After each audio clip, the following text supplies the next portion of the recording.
Hi, welcome back to Jen's Addiction. I'm so glad you came back to see me today on what I hope will be a really fun record show and tell.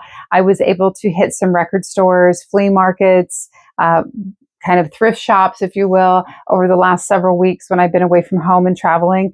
And I just came up with some nice, unexpected finds. I have quite a few to share, and I thought it would sort of be fun to kind of go through some of them. There may be some in here that you've never seen before. There may be some that you've already had a copy of. A lot of these are ones that I've not had.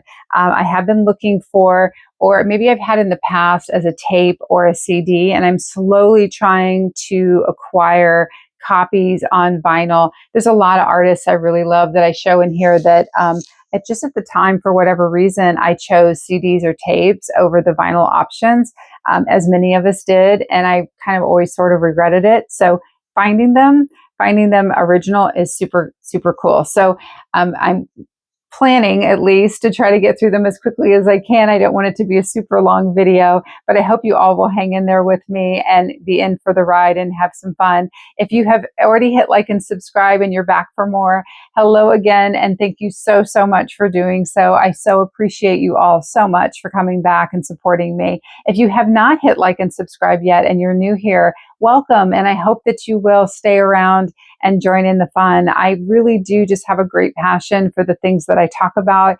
And so we, of course, will talk about probably predominantly music here on my channel, but I do every now and then delve into other topics that I'm interested in, like Universal Monsters or comic books, usually trying to find a way maybe to incorporate all of them together. There's always a link in everything that we love.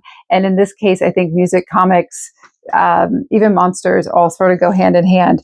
So on that note, I'm going to dive into what I've picked up. I'll try to let you guys know where I found it, do as much show and tell as possible without making it too terribly long. I have a healthy little stack of records after I got looking at them. I really can't believe it, but I was away from home for a while, and so to kind of occupy my time and mind on my downtime, I obviously went record shopping. So I'm going to start right out of the gate with something tons of fun. It is called The Cramps, The Last Supper. This was picked up at a college record store. The next few that I've got, I found there. This was brand new. I've taken the plastic off of it, though. It is a not an official release, of course, but a release nonetheless that I did not have. I think it also comes on clear vinyl. It is, I believe, a live show. It was recorded, or it's from a sort of subterranean vault in New York City. Somebody probably followed them around, listened to them a lot, recorded, maybe taped concerts. I'm not sure, but I haven't had a chance to listen to it yet, and I really am looking forward to doing so, and just super excited to have something else Cramps related in my collection. As I mentioned, I mean, they're not going to be releasing anything new anytime soon.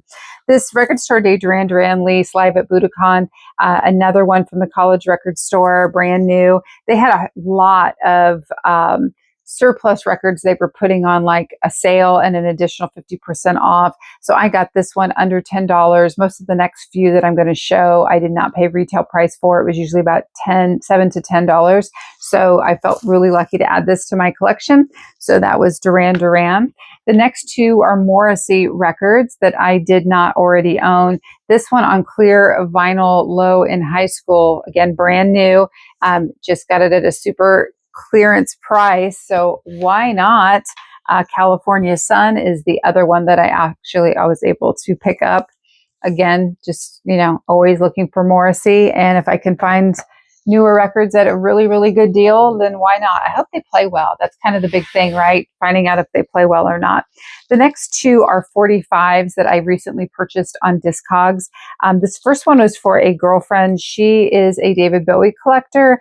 She had shown me her Ashes to Ashes special edition version, and it came with a 45. This is what that 45 sleeve looked like, which she did have, but she did not have the record to go in it. And so we got online, and I was able to find a copy in really nice shape at a fraction of an eBay price. So there is, there is that. So I just thought I would share that with you all. It is really nice. It's fun, just kind of fun, to have something incomplete. It came as a complete like promo package. There was the album, The 45, it looked like a letter kind of describing the project and what, David was up to. So it's really neat that now she can kind of have a complete collection. Okay, so the next one I am really, really excited about. I've been looking for these 45s. It's a duo for quite a long time.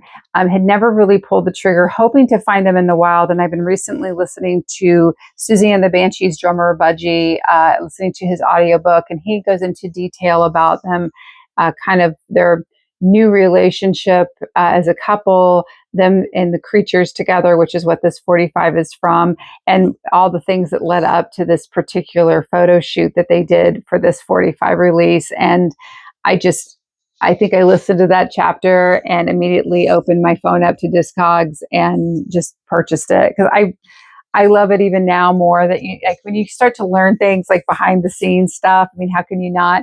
So each record, kind of just comes with the white label, and then the other side will have Susie on it, and it's the same for both copies. So I'm just super, super excited to get the Wild Things by the Creatures. It sounds really great. It has that Man Ray effect and kind of quality to it. I just think that's a really, really pretty picture of her. I really like that one a lot. So that's my Susie and the Banshees. Creatures 45.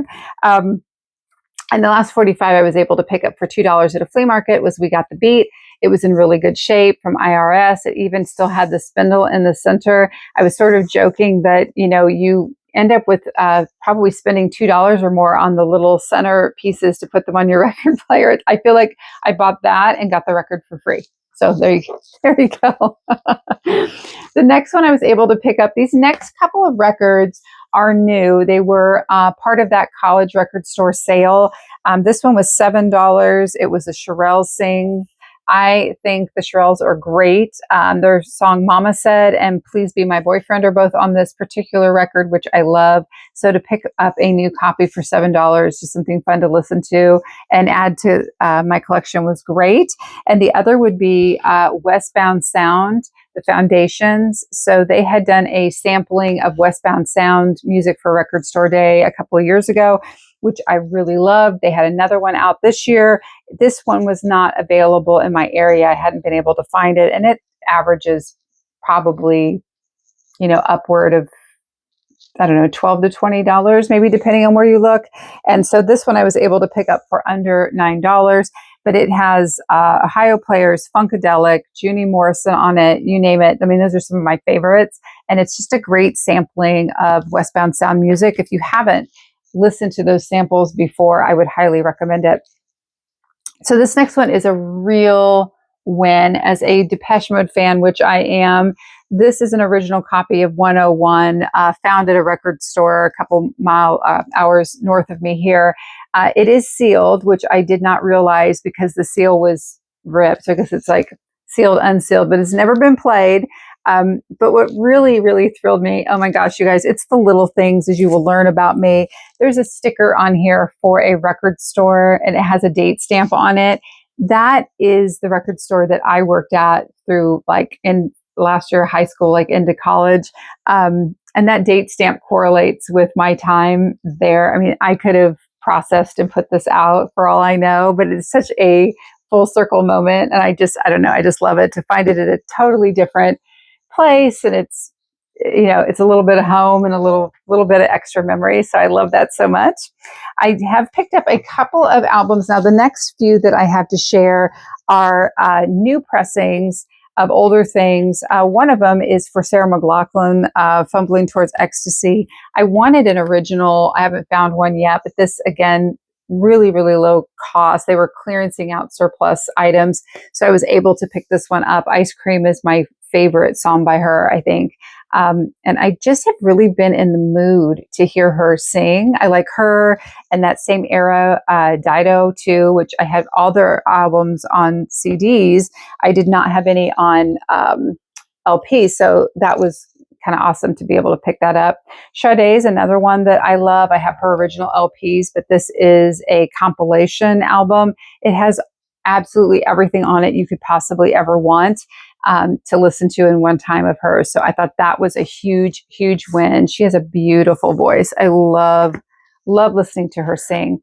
This next one was a surprise find because when I first heard Retrospective was coming out, like a box set was going to be coming out, Brian Ferry, I think they're only releasing it on CD. I don't know if this is the same grouping. I haven't kind of looked back into it, but finding this particular Retrospective, 1973 to 2023, was awesome. To me, I thought that it was just perfect. I mean, Slave to Love, Let's Stick Together, Kiss and Tell.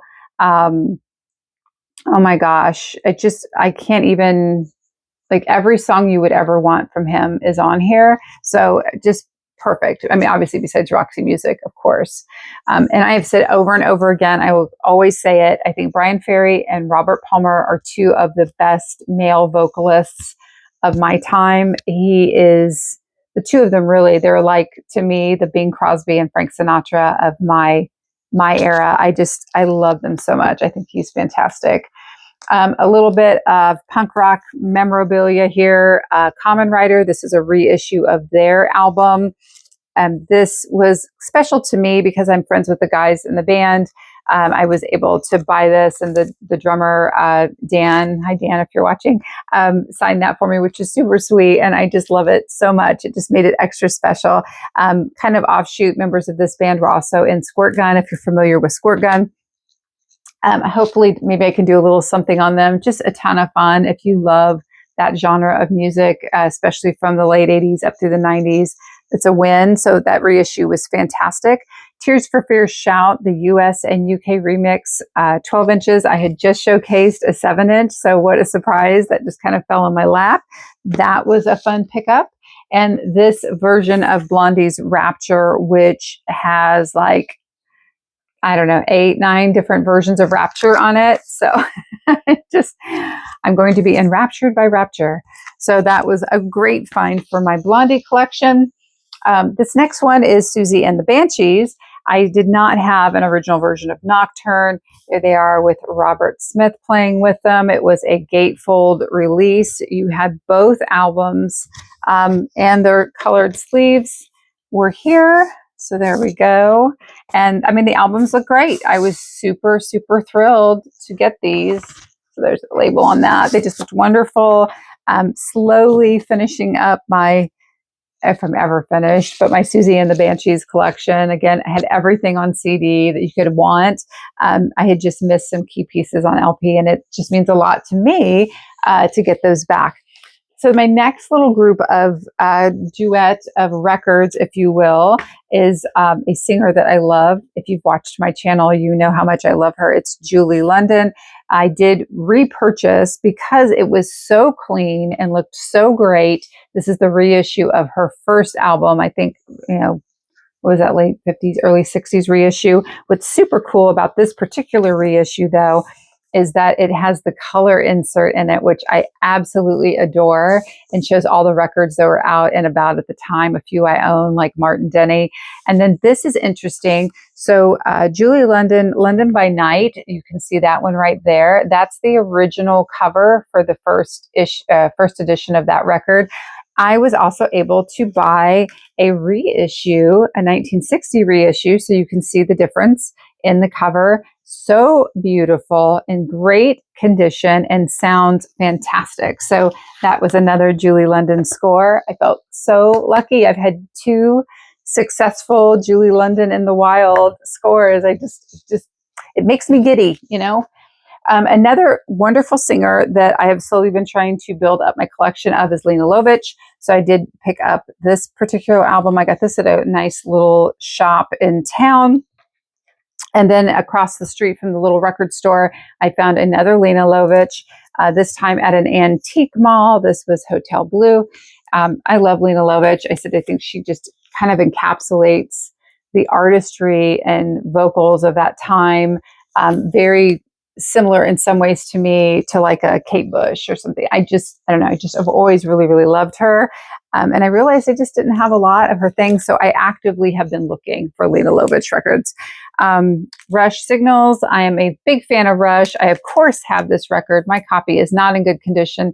I did have a player copy that was a reissue, but this is an original. It was in a record store parking lot sale for $10, and I snatched that puppy up. Puppy up? Is that right? Puppy up. Okay. I'll stop right there.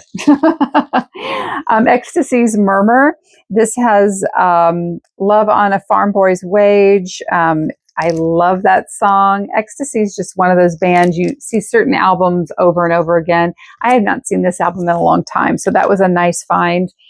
Not something I necessarily order, but something I do like and I do look for. This is a never opened original copy of Famous Monsters. Speak. It is not an album that you necessarily, it's like, I don't know, you kind of expect it to sound different. And so in that regard, I always thought it was a little bit audibly a disappointment. Maybe I'm wrong. Maybe you guys have some opinions on that.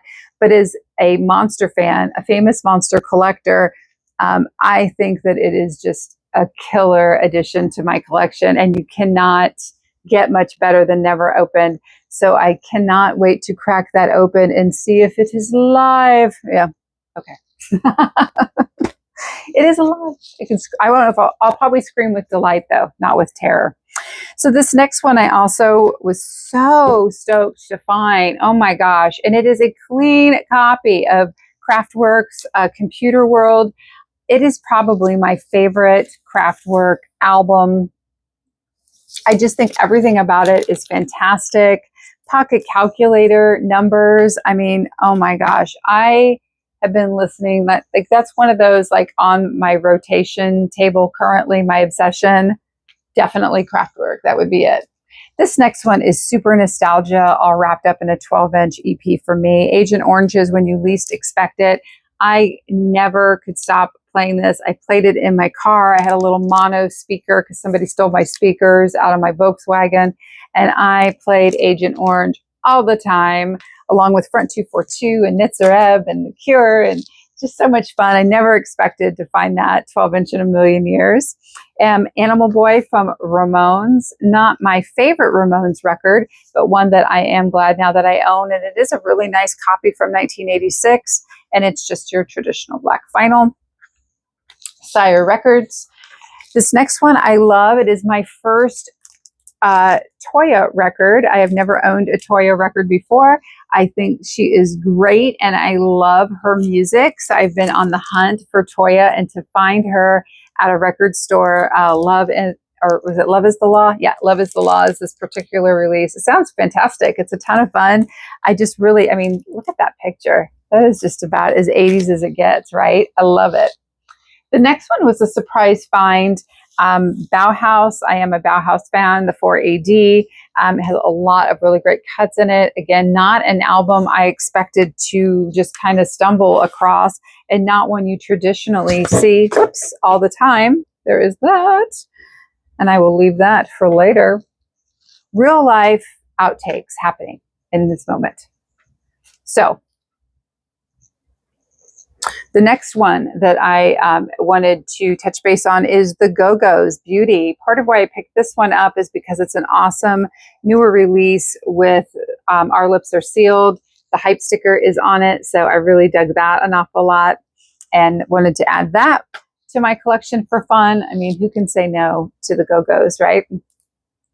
I did find a copy of Cerrone.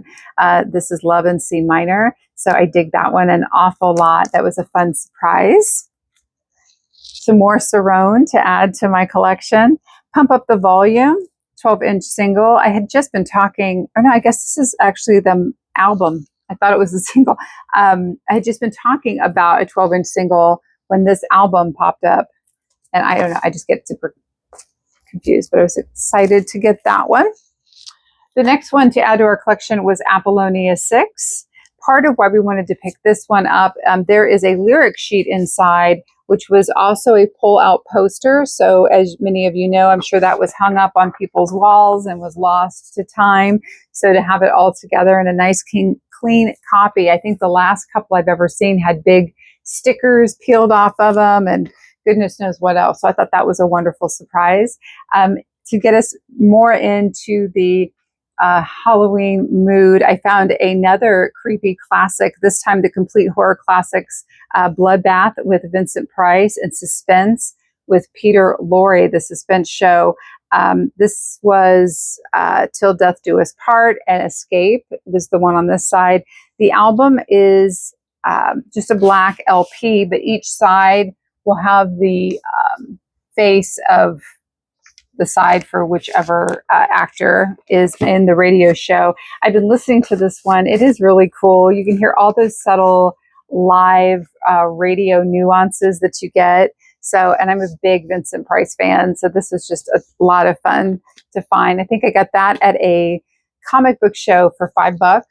This was also a $5 comic book find. What made this one cool is I have been looking for a copy of this that has the, the little bits, so you can kind of see in there. It's still all together, and it slides in and out like a jukebox. So you can be the jukebox hero. See, like. So you can kind of see how that works. A lot of them now are just, like kind of copies without that dimensional piece, which I thought a $5 win right there.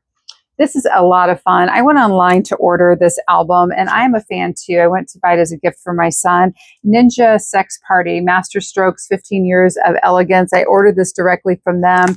They are a lot of fun. I don't know if any of you have ever listened to them before, but I think they are fantastic, and they are just funny and fun, and they have a song that I really love called Welcome to My Parents' House. So if you listen to nothing else from NSP, I would say check that one out, because it is just, to me, it is just a classic, very tongue-in-cheek, and I don't know, it's just a lot of fun. So when I ordered it for my son, I couldn't resist having a copy for me. This is a special edition Sunday Girl from Blondie that was put out through a special website called Z2 Comics. They do a Blondie comic, and we're selling a kind of a special edition desk cover of that. I was looking into that when I spied this. I have been on such a kick listening to Sunday Girl lately that I could not resist. I kind of think, although I can see Debbie Harry, that looks to me like... oh my gosh, I can't even remember her name. I'm going to remember here in a bit, and then I will let you know. But she looks like somebody else. Maybe you guys can see who I'm thinking of. I don't know. But I love that one. So as a Debbie Harry fan, I think that was a win. I found 2 more Depeche Mode 12-inch singles, Personal Jesus, and then we were also able to get the balance right. So these were surprise finds for sure. Did not expect to find any more 12 inches, but to add that on top of my 101 was just like, wow, just great. This I found at a flea market my last day up north. These next couple albums, actually, Madonna's Open Your Heart. It was a promo copy. I had not seen that one before. And Madonna's Who's That Girl? This was also a promo copy. I keep trying to think of the actress. I was trying to... she's married to Ringo Starr. You can put down below. You know exactly what that's who I think she looks like in that album cover. Pulling Rabbits Out of a Hat. This is Sparks. I cannot resist a Sparks record. So anytime I find one by Sparks, I will pick that up. And I thought that was actually in pretty good condition. Some of those can look pretty darn rough. A 12-inch single of Dead or Alive, Something in My House. I really love Dead or Alive. I have a pretty nice little collection kind of starting here of their records. And this was a wonderful addition. I had not seen that cover before. The Roaches. I had not owned a copy of a Roaches record. I always see them like on What's in My Bag, or maybe some of you have also mentioned the Roaches. A lovely group of women, family members, 3 sisters who sing. Their songs are fun. They have wonderful harmonies together. But I have to say, when I look at this, I want it to sound like the Go-Go's meet the Sex Pistols. Like I expect to put on like with a name like the Roaches, and they look a little like they could be rebellious or something. I expect it to just be loud and throw down. And of course it's not. I think it should be, but it's not. But I'm super happy to have a copy of this album now. I did not own any Roaches before, and now I do. So that was a wonderful surprise. This was a Miko Encounters of Every Kind. I've spoken about Miko before, so now I'm sort of on the hunt to find any of those records I can and add them to my collection. They're just such fun, odd, sci-fi disco takes on music. Now I'm kind of addicted. I can't say no. Imagine me being addicted to music. Another Cerrone, Love in C minor. Picked up two because this was $5 at a flea market, and I just couldn't say no. And I'm sure somebody in my family would like a copy of Cerrone, and I can make their dreams come true. And the very last one I wanted to share, Starland Vocal Band. Who doesn't love Afternoon Delight? I sang on an 8-track tape as a 4-year-old to that song, and I wish I still had that tape. I remember doing it. It's just such clear memories of my dad handing me the microphone and me singing every word to that silly song. And I have the 45 down there to prove it. So I have a copy now, and I say, if you want to hear probably what I sounded like as a 4-year-old, just be in the room, and you can listen to me sing along, because that'll be delightful. I'm sure you'll all love that. So that is my stack. That is my pickup. Those are the things that I was lucky enough to find in my travels the last several weeks. I hope you found some of those interesting and fun. It was a lot to go through. I'm still making it under my time. I gave myself a limit, and I'm making it. But I will say, please listen to the comments below if you found any great kind of last minute summertime flea market, boot sale finds, thrift stores, charity shops, wherever you shop. I would love to know if you found any kind of golden, amazing treasure this year that you were really surprised to pick up. I know I was. We're going to be hitting the road again here really soon. We have several concerts coming up, a few fun things to finish out in September, and October is just going to be crazy busy. And I hope to take you all along on that journey and showcase some of the fun things we have going on. So until next time, I hope you are all spinning some great tunes, that you're digging in some wonderful bins and finding some great treasure of your own. But above all, I just hope you are all enjoying the music or whatever it is that you love to do. Have a great one. See you soon.